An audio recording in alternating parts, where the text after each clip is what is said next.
Respected dignitaries and dear friends, I am Professor Dr. NIMMI OOMMEN from the Department of Education, Title II Teachers College, Tiruvalla, representing the country India. I am here to present the theme Gender Equality with the title Envisioning Gender Equality Through Curriculum. The concept of gender is as old as the beginning of human race.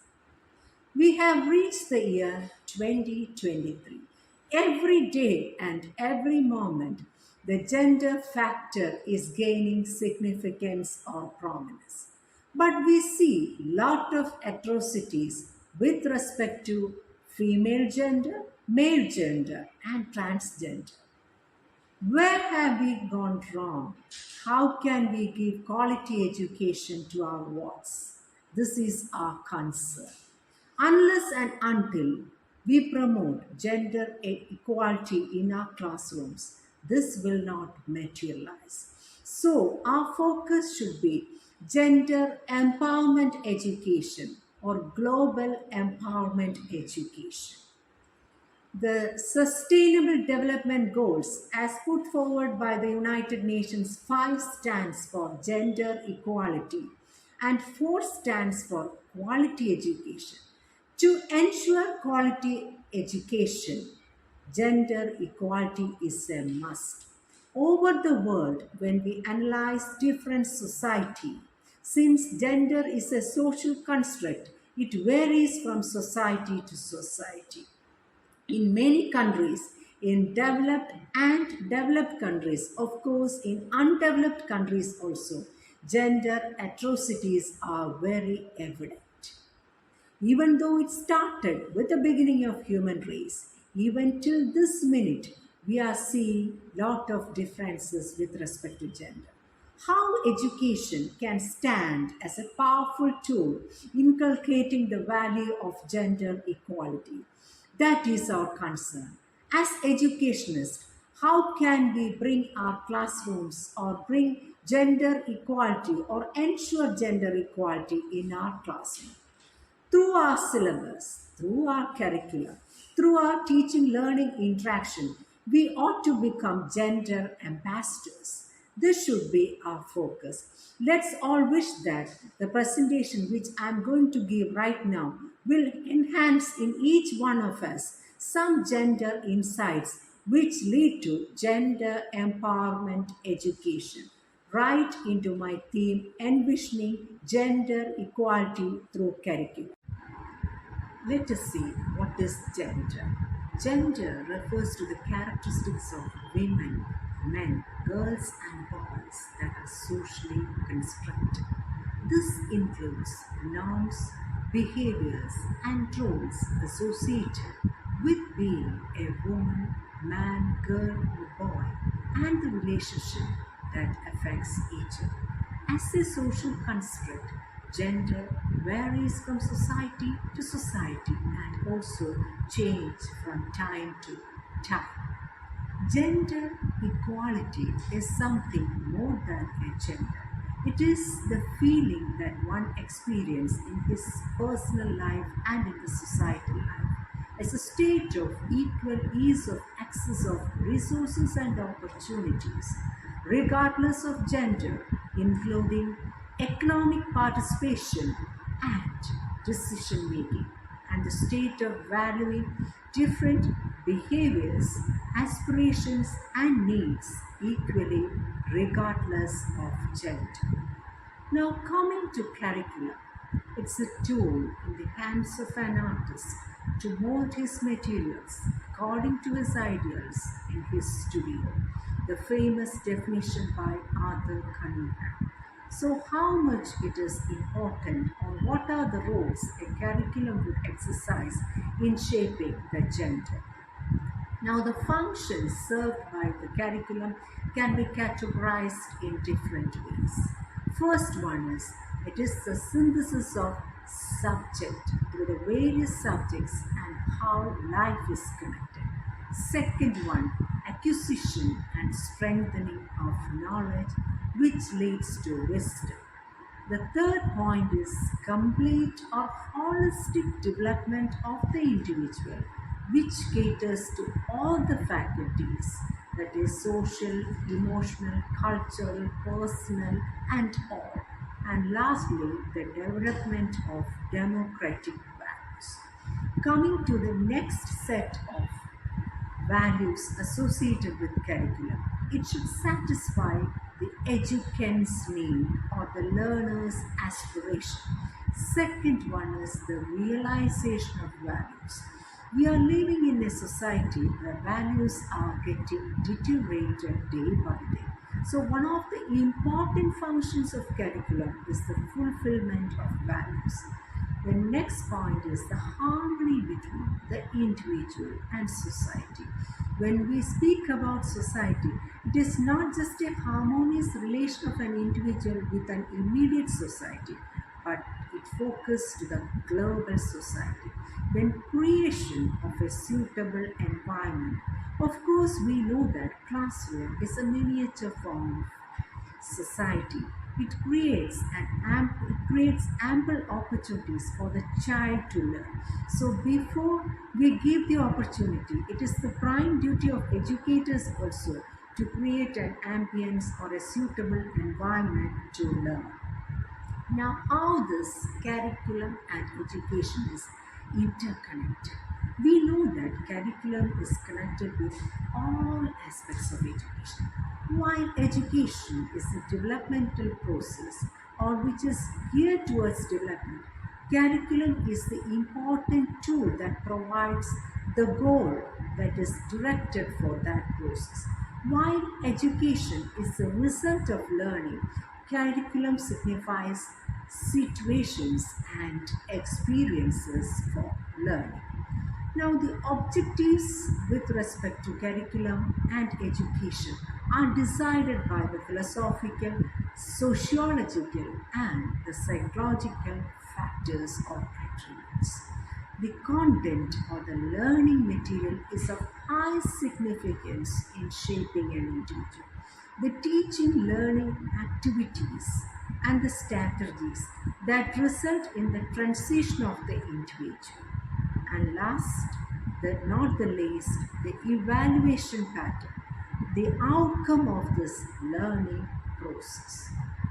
Now, what is the connection between curriculum and gender? Curriculum is the entire range of experiences, both directed through the learning lessons and indirected or something that is hidden through the syllabus. It is also concerned with the unfolding of the abilities of the individual. Now, in school context or in educational context, it includes the teaching, learning materials. We call the curriculum as the total experience of an individual as he gains or as he imbibes through the educational activities. Now, what is gender socialization? In simple terms, gender socialization denotes to the accepted behavioral patterns and norms that prevail in a society with respect to gender. But in our classrooms, if we analyze, the socialization of gender always assures that girls are made unequal to boys. So there exists a gender disparity or gender difference in our classroom. Every time when we line up students for something, for some educational activity, we again give the message, or teachers again give the message that girls and boys are treated differently. When different behaviors are tolerated for boys than for girls, we always give the message that boys will be boys, and schools are perpetuating the oppression of females. Every time when girls are sidelined with respect to the categorization or the division of activities, it again gives the evidence that there is some kind of inequality in our classrooms.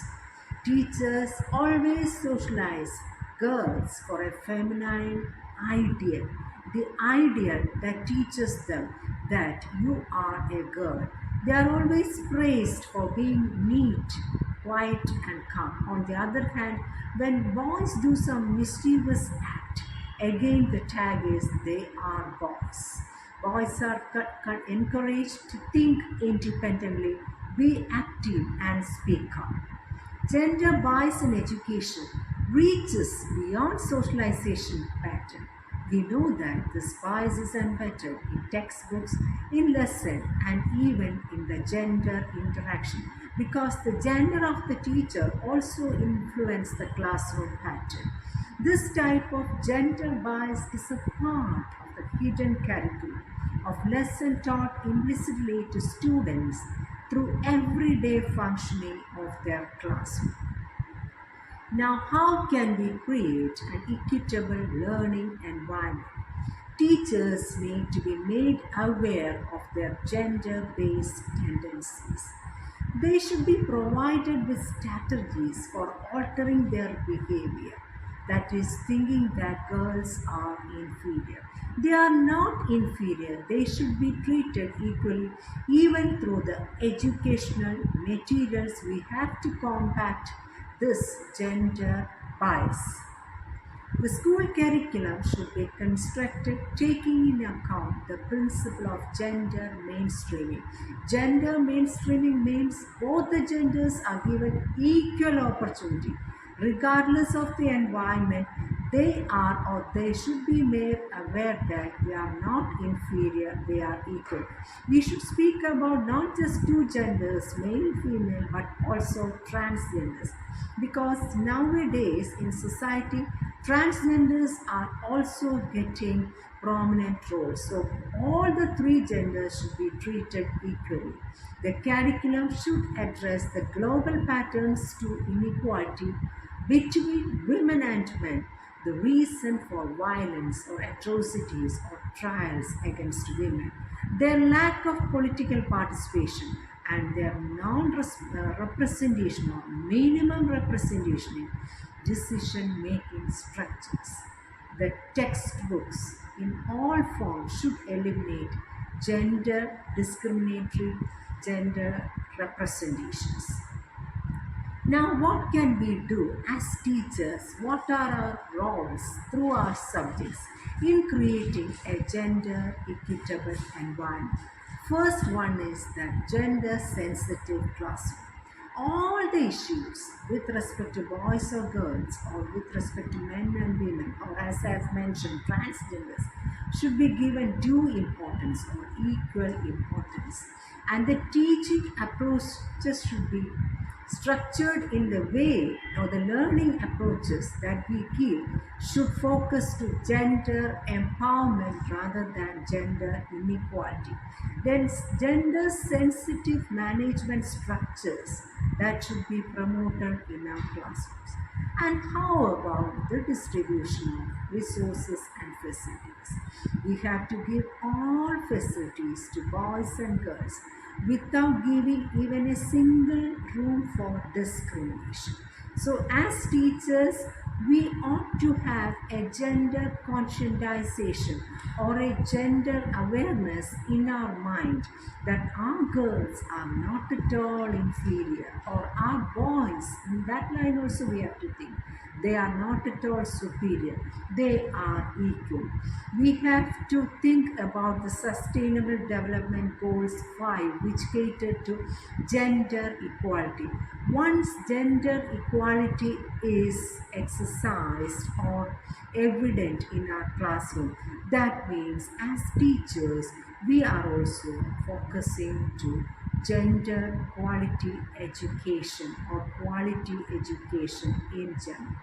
So, before I conclude, let me make an assurance that as teachers, it is our prime duty to bring out gender empowered structures in our classroom, to motivate our young minds that they are in no way inferior to anybody. They are equal, even though the physical anatomy is quite different as created by God. When we think about the mental construction or the social construction, all the societies should treat men and women equally. Then only we can see a global empowered society. Let's all wish for a global empowered society. Thank you, Ananda.